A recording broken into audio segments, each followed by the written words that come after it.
Assalamualaikum warahmatullahi wabarakatuh. Kembali kita sore hari ini dalam program JSA Jangan Salah Arah, di mana kita mendiskusikan peristiwa-peristiwa yang terjadi secara jernih dan lugas agar kita tidak salah arah.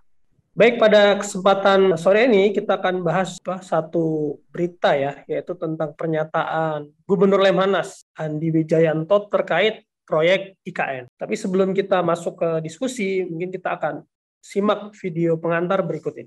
Silakan. Gubernur Lembaga Ketahanan Nasional Andi Wijayanto mengatakan pemindahan ibu kota negara dari Jakarta ke Kalimantan Timur harus disertai dengan paradigma pertahanan.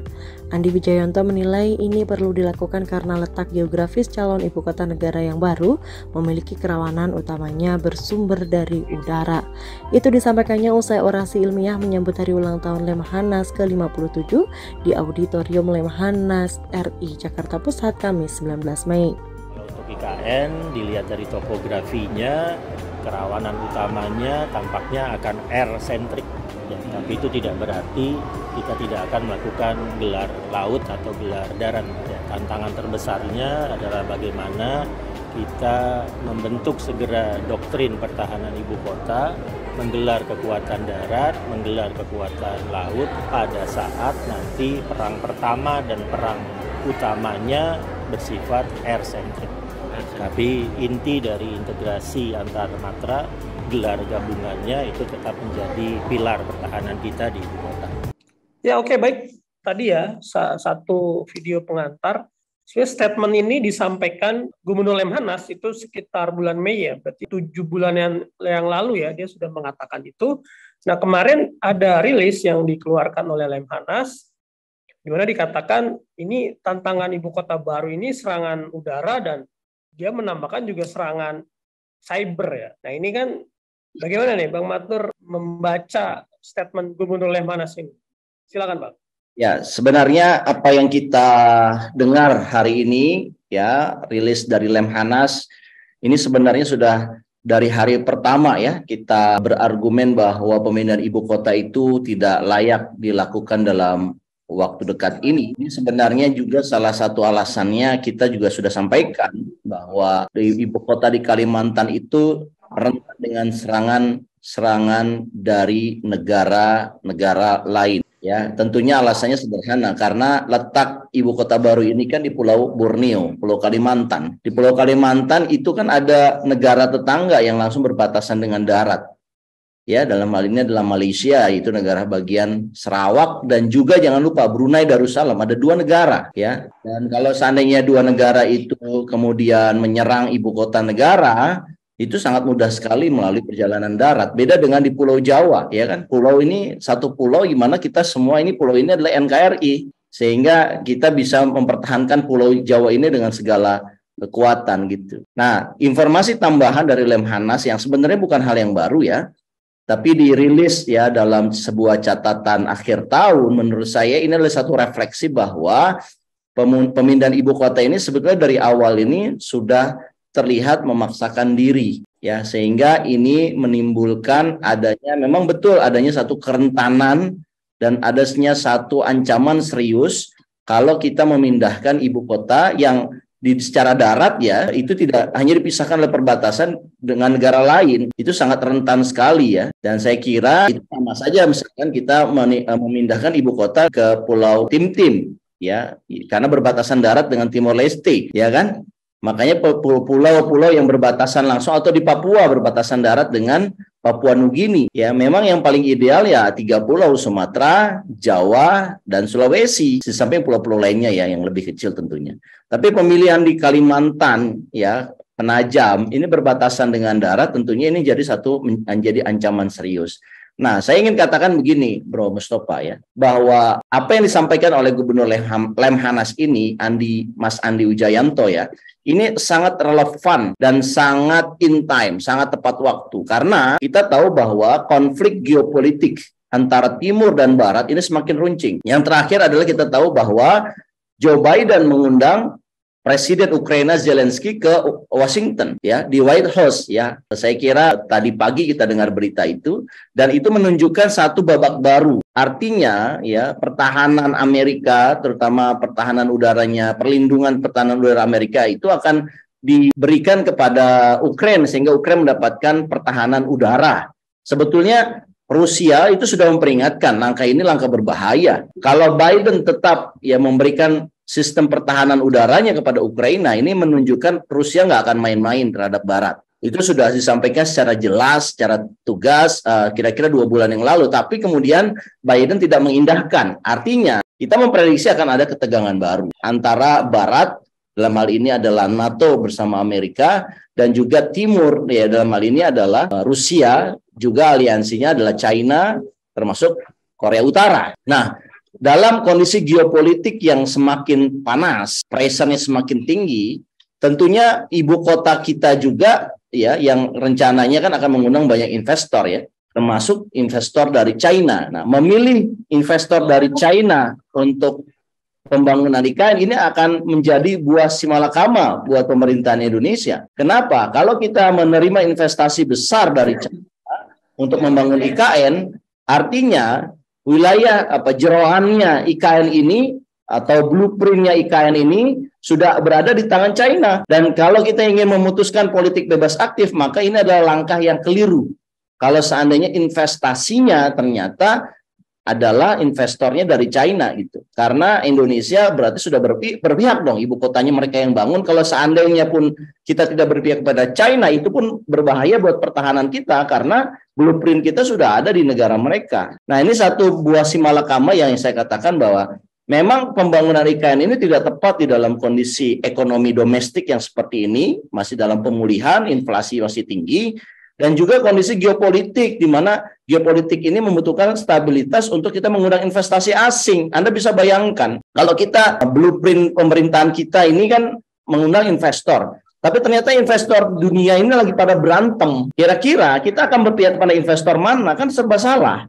Ya, kalau kita punya prinsip bebas aktif, kita bingung gitu loh. Proyek-proyek yang sifatnya membutuhkan investasi asing di kondisi geopolitik yang sedang tidak baik, itu adalah satu langkah yang salah kalau kita mengundang investor-investor asing itu. Yang kita bisa lakukan kalau kita ingin bebas aktif adalah kita mulai membangun kemandirian dari segala investor, ya, bahkan investasi yang harus kita kembangkan harusnya investasi dalam negeri.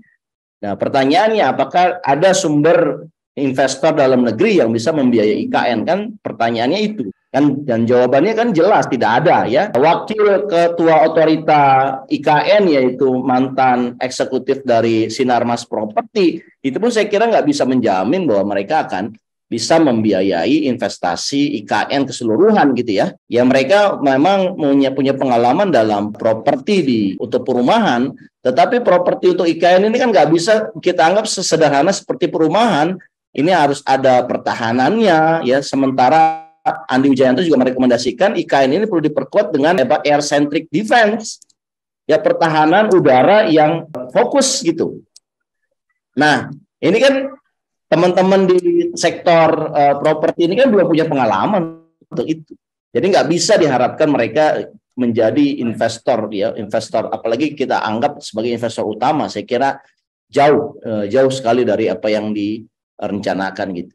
Nah, kesimpulannya, Bro Mustafa, saya kira pembangunan IKN ini mau tidak mau, suka atau tidak suka, di tahun 2023 mendatang ini harus segera dievaluasi dan kalau perlu dihentikan. Kenapa? Karena di samping tidak visible dalam hal investor tidak akan ada yang mau, juga dalam hal waktu tidak tepat ya, geopolitik semakin runyam. Kalau kita memindahkan ibu kota, di saat ibu kita sedang membangun ibu kota, ya, ibu kotanya belum kebangun, tapi wilayah yang udah dikuasai oleh musuh, itu kan sama saja kita udah takluk gitu ya, secara sea war itu udah takluk ya. Oleh karena itu saya kira di tahun 2023 ini ya kita harus kembali ya dengan cerdas menetapkan bahwa kita tidak akan memindahkan ibu kota kita tetap di Jakarta, karena pertahanan Jakarta jauh lebih baik dibandingkan pertahanan yang ada di ibu kota baru, IKN. Saya kira itu kesimpulannya, Bro Mustafa. Apa ya, artinya kan terlalu banyak ini ya permasalahan ya dari awal ya, apalagi pemindahan ibu kota ini kan tadi ya tidak sesederhana memindahkan bangunan gitu kan. Artinya kan tadi aspek keamanan, kan pengembang juga berpikir ya sebetulnya ini menguntungkan nggak buat mereka, jangan-jangan mereka udah membangun lalu presiden berikutnya misalnya tidak menyetujui proyek ini, gitu Bang ya kira-kira ya.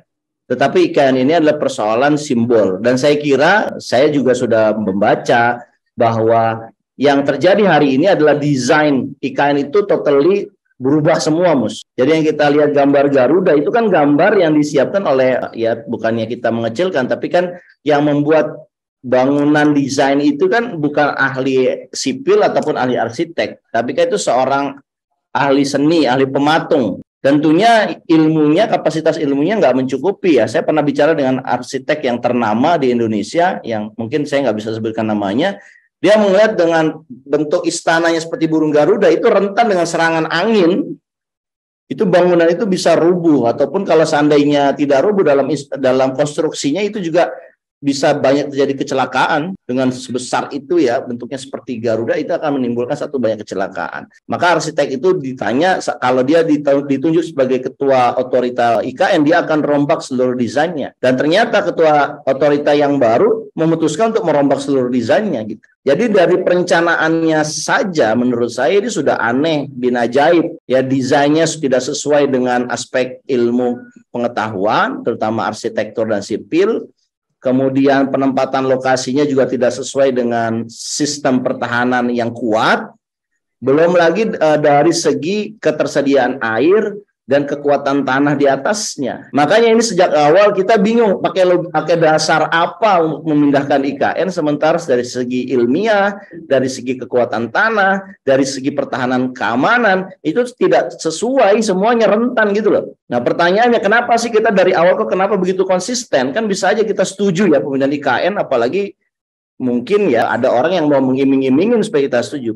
Persoalannya adalah ini buat kepentingan bangsa, Bro Mustafa. Kalau untuk kepentingan bangsa kita nggak bisa main gitu loh. Ya, kita ya alhamdulillah saya banyak berdiskusi dengan para guru besar yang menolak IKN.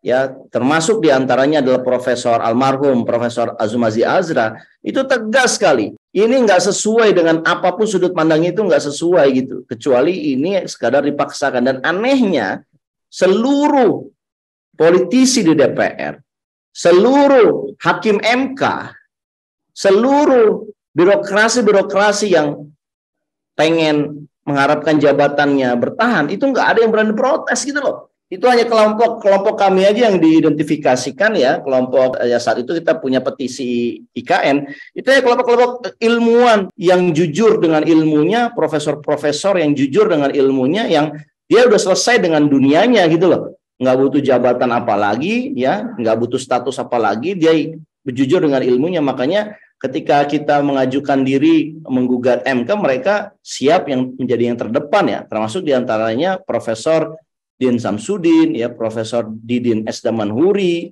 ya ada Profesor Nur Hayati Jamas dan lain sebagainya. Tapi ya sayangnya keputusan MK ya memutuskan bahwa ternyata gugatan kita dikalahkan, pemerintah dimenangkan, tetapi sebetulnya yang apa kita sampaikan adalah masalah timingnya saja, waktunya tidak tepat. Ya, saya kira itu, Bro Mustafa. Ya, memang kita sangat kita sudah mengingatkan ya.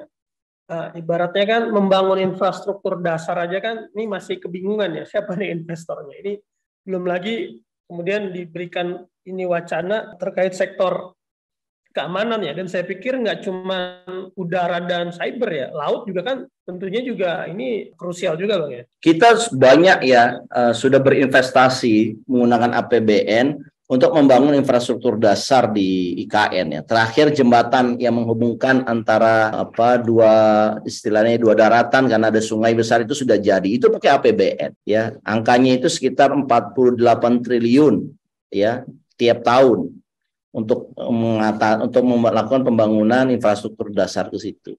Sementara investornya belum ada. Ini kan satu kayak istilahnya nekat ya. Mungkin orang bilang Pak Jokowi memang orangnya begitu nekat gitu ya.